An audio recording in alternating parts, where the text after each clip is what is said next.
Cahaya Bumi Rezeki atau CABR siap IPO bidik dana segar sekitar 30 miliar rupiah. Nah, kira-kira layak kita beli atau enggak? Langsung aja yuk kita bahas. Halo guysku, Bang Tusa update di sini. Selamat datang dan selamat bergabung kembali saya ucapkan teman-teman. Langsung saja pada video kali ini kita akan bahas lagi prospektus dari sebuah perusahaan yang akan melantai di Bursa Efek Indonesia pada bulan Februari 2024 ya teman-teman. Nah, kali ini kita akan bahas sebuah perusahaan namanya adalah PT Cahaya Bumi Rezeki Tbk dengan kode saham CABR. Sektornya ada di basic material, periode book building tanggal 19 Maret sampai dengan tanggal 21 Maret 2024. Rentang harga IPO ada di kisaran Rp95 sampai dengan Rp100 per lembar saham dengan jumlah saham yang ditawarkan sebanyak 3 juta lot teman-teman ya.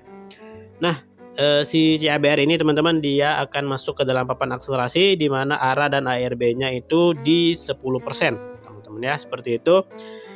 Kemudian kita lanjut di sini langsung saja membahas profil singkatnya ya teman-teman. Jadi CABR didirikan pada tahun 2016, bergerak di sektor pertanian teman-teman ya.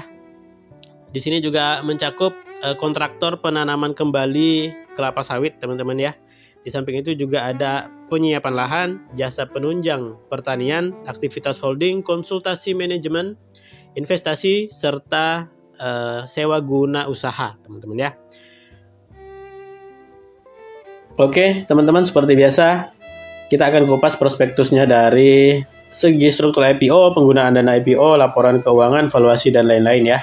Serta tak bosan saya ingatkan, disclaimer video ini saya buat sebagai media informasi dan edukasi kepada teman-teman, juga sebagai bahan pertimbangan apakah nantinya teman-teman akan ikut meramaikan IPO dari si CABR ini atau tidak ya. Tidak ada ajakan atau paksaan untuk membeli saham IPO tertentu. Semua yang saya sampaikan bersumber dari prospektus perusahaan teman-teman ya, seperti itu. Oke, tanpa berlama-lama lagi langsung saja kita bahas prospektus dari PT Cahaya Bumi Rezeki Tbk. Oke teman-teman, yang pertama kita bahas dulu di sini adalah indikasi jadwal IPO dari si CABR. Masa penawaran umumnya atau offeringnya itu akan dimulai pada tanggal 2 sampai 4 April 2024 dan akan listing di Bursa Efek Indonesia pada tanggal 16 April 2024 teman-teman ya. Nah, jadi ini jika tidak ada perubahan, jadwal listingnya itu sama dengan si Atla kemarin teman-teman ya, di tanggal 16 April atau setelah Idul Fitri guys. Dengan penjamin emisi efek atau underwriter itu adalah PT Sinhan Sekuritas Indonesia teman-teman ya, dengan kode brokernya itu AHA teman-teman ya. Nah, untuk historis atau track record dari si AHA atau Sinhan ini teman-teman, ini menurut saya lumayan bagus ya dalam mengawal saham IPO. Tapi sekali lagi saya katakan untuk momen jangka pendek saja teman-teman, atau momen IPO hunter ya teman-teman. Jadi menurut saya ini bisa dimanfaatkan untuk menghasilkan cuan di hari pertamanya listing ya. Nah, coba kita lihat ya untuk historis atau track record saham-saham yang dikawal oleh si Sinhan beberapa waktu terakhir ya. Yang paling baru teman-teman, dia mengawal saham IPO Suri ya. Suri ini dia itu menjadi underwriter tunggal teman-teman, dan untuk hari pertama listingnya si Suri ini tutup di zona merah teman-teman ya. Kemudian setelah kurang lebih 1 bulan saham Suri ini baru naik teman-teman ya dari harga IPO-nya, seperti itu. Kemudian sebelum Suri dia sempat mengawal saham IPO IOTF teman-teman. Nah, IOTF ini dia join ya dengan beberapa sekuritas lain. Untuk hari pertama listingnya si IOTF ini berhasil ngasih cuan ya teman-teman untuk momen jangka pendeknya. Kemudian sedikit lebih lama ya dia juga mengawal saham IPO AEGS teman-teman ya. Nah, AEGS ini masuk ke dalam papan akselerasi. Jadi sama ya dengan si CABR ini juga akselerasi. Nah, untuk si AEGS kemarin dia untuk hari pertamanya itu tutup di zona merah ya teman-teman. Kemudian sedikit lebih lama dia mengawal saham IPO RSCH teman-teman ya. RSCH ini dia bertindak sebagai underwriter join ya teman-teman. Itu untuk RSCH berhasil ngasih cuan teman-teman, atau tutup di zona hijau kisaran 13% kemarin kalau nggak salah ya, seperti itu. Kemudian sebelum RSCH dia sempat mengawal saham IPO LMAX. LMAX ini dia menjadi underwriter tunggal lagi teman-teman, dan si LMAX kemarin juga masuk ke dalam papan akselerasi, itu berhasil ARA ya teman-teman. Untuk hari pertama listingnya itu ARA sekitar 4 kali kalau nggak salah teman-teman ya, seperti itu. Kemudian sedikit lebih lama dia mengawal saham IPO Inet, teman-teman.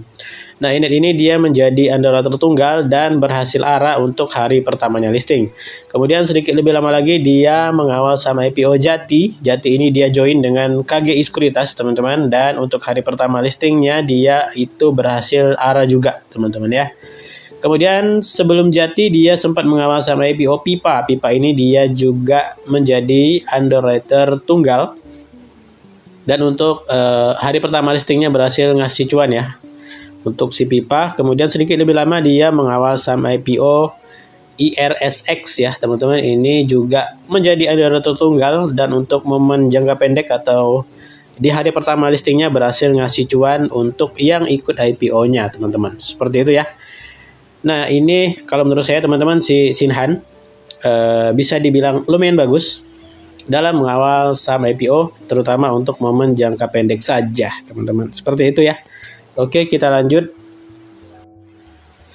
Selanjutnya, teman-teman, kita lihat di sini adalah struktur IPO-nya ya. Jadi, dalam IPO ini sebanyak-banyaknya 300 juta saham atau mewakili sebanyak-banyaknya 23,08% dari modal yang ditempatkan dan disetor dengan nilai nominal ada di harga Rp10 dengan rentang harga IPO ada di kisaran 95 sampai dengan Rp100 per lembar saham.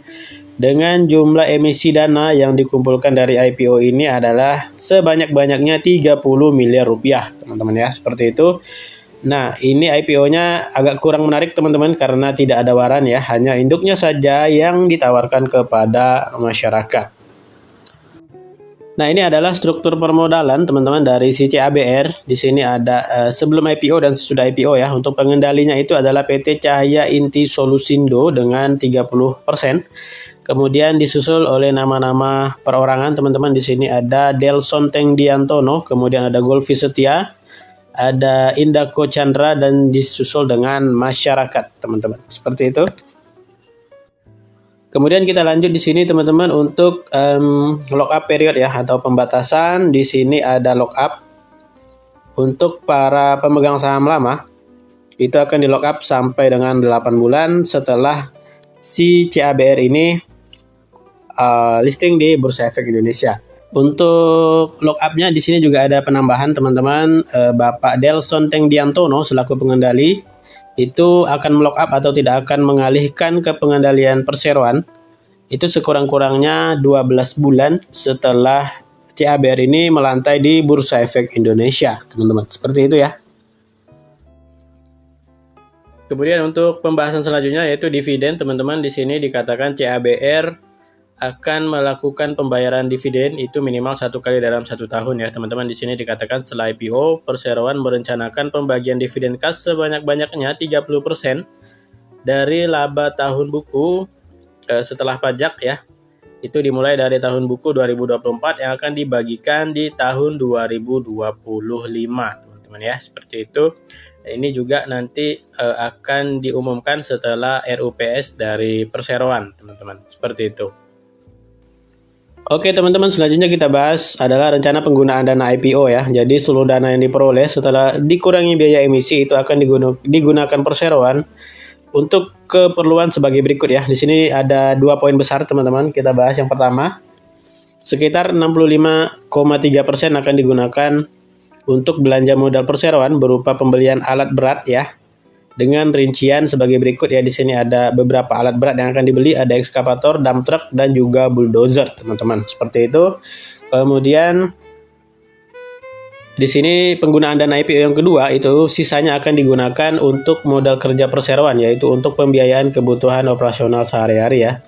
Di sini juga ada termasuk untuk pembayaran gaji karyawan, pembayaran terkait bahan bakar dan pemeliharaan alat-alat berat, teman-teman. Seperti itu. Oke teman-teman, kita lanjut melihat laporan keuangan dari CABR ya. Langsung saja di sini kita lihat jumlah asetnya terjadi peningkatan teman-teman dari tahun ke tahun. 2021 jumlah asetnya ada di 26 miliar, 2022 naik di angka 55 miliar, kemudian per 30 September 2023 total asetnya ada di angka 62 miliar rupiah. Kemudian total liabilitasnya juga ikutan naik teman-teman ya. Di sini 2021 liabilitasnya di 18 miliar rupiah, 2022 naik lagi di 41 miliar rupiah. Kemudian per 30 September 2023 total liabilitasnya naik lagi teman-teman di angka 43 miliar rupiah teman-teman. Kemudian jumlah ekuitas atau modalnya juga terpantau naik teman-teman ya. Di sini dari tahun ke tahun 2021 ekuitas ada di 8 miliar rupiah. 2022 naik lagi di angka 13 miliar rupiah dan per 30 September 2023 ekuitasnya ada di angka 18 miliar rupiah teman-teman ya. Ini untuk laporan keuangan dari si CABR menurut saya cukup bagus teman-teman ya. Cuman di sini yang perlu diperhatikan mungkin dari total liabilitas teman-teman ya yang juga ikutan naik ya teman-teman, seperti itu. Oke teman-teman, selanjutnya kita lihat di sini untuk laporan laba rugi dari si CABR teman-teman ya. Di sini kalau kita lihat pendapatan bersihnya itu selalu naik ya teman-teman dari tahun ke tahun. Kemudian kalau kita lihat juga di sini untuk jumlah laba tahun berjalannya itu juga konsisten mencetak laba ya teman-teman. Jadi ini menurut saya bagus ya untuk si CABR. Kemudian kita intip seperti biasa teman-teman untuk Dewan Komisaris dan Dewan Direksi dari Perseroan ya. Di sini ada Delson Tengdiantono selaku Komisaris Utama. Ini juga sebagai pengendali dari si CABR ya teman-teman. Kemudian ini ada Bapak Jaya Angdika teman-teman ya. Nah Bapak Jaya Angdika ini juga menjabat di beberapa perusahaan lain ya teman-teman. Di sini dia pernah menjabat sebagai Direktur Keuangan di PT Akbar Indomakmur atau kode sahamnya adalah AIMS. Kemudian sampai sekarang beliau itu menjadi direktur di perusahaan Hilcon Tbk dengan kode saham HIL dan juga sebagai komisaris independen di CABR teman-teman ya. Kemudian untuk dewan direksinya di sini ada Golfi Sutia dan juga ada Albert Sutanto teman-teman. Seperti itu. Oke teman-teman, coba kita lihat ya untuk valuasi dari saham CABR ini ya. Potensi market cap-nya itu ada di kisaran 123 miliar jika listing di harga 95 dan 130 miliar jika deal di harga 100. Kemudian price to book value-nya atau PBV itu ada di 2,6 kali jika deal di harga 95 dan 2,7 jika deal di harga 100. Kemudian price to earning-nya itu ada di kisaran 13 kali teman-teman ya. Seperti itu untuk valuasi dari CABR. Oke teman-teman, dari hasil pembahasan terkait prospektus IPO saham CABR ya, sudah ada beberapa poin yang bisa kita jadikan bahan pertimbangan ya. Yang pertama di sini kita lihat dari sektor bisnis dan prospek usahanya, ini menurut saya masih cukup menarik ya teman-teman, bergerak di sektor pertanian teman-teman ya, juga salah satunya itu adalah penanaman kembali kebun kelapa sawit teman-teman ya. Ini menurut saya menarik ya karena Indonesia memiliki banyak sekali perusahaan atau perkebunan kelapa sawit yang mungkin bisa jadi bermitra dengan si CABR ini teman-teman, seperti itu. Kemudian dari segi underwriter atau penjamin emisi, ini menurut saya lumayan bagus ya dalam mengawal saham IPO, terutama sekali lagi untuk momen jangka pendek saja atau momen IPO hunter teman-teman ya. Jadi manfaatkan untuk mencari cuan di hari pertama listing saja teman-teman, seperti itu. Kemudian dari segi penggunaan dana IPO, ini menurut saya juga bagus ya. Seluruh dana hasil IPO 30 miliar itu akan digunakan untuk belanja modal dan juga modal kerja dari perseroan. Kemudian kita lihat tadi laporan posisi keuangannya, ini menurut saya lumayan bagus dan juga terjadi peningkatan dari tahun ke tahun ya untuk laporan keuangannya. Di sini yang kurang menarik teman-teman, untuk IPO-nya CABR itu tidak ada waran ya, hanya induknya saja yang ditawarkan ke masyarakat.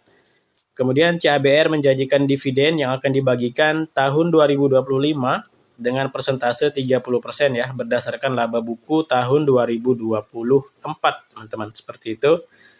Kemudian untuk segi valuasi teman-teman, ini IPO-nya CABR itu dijual ke masyarakat dengan valuasi yang cukup mahal ya. PBV-nya tadi ada di 2 kali teman-teman, seperti itu.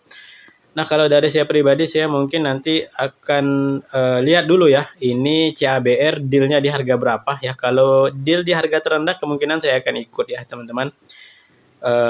Buat teman-teman yang nggak suka saham akselerasi, boleh di skip aja untuk si CABR ini teman-teman ya, seperti itu.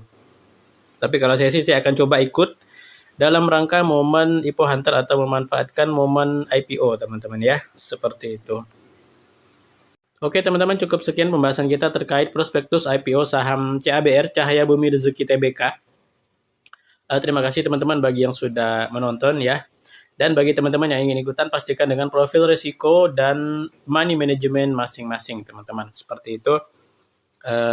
Mohon maaf ya sekali lagi apabila terdapat kekurangan dan kesalahan di video saya atau dari segi ucapan saya teman-teman.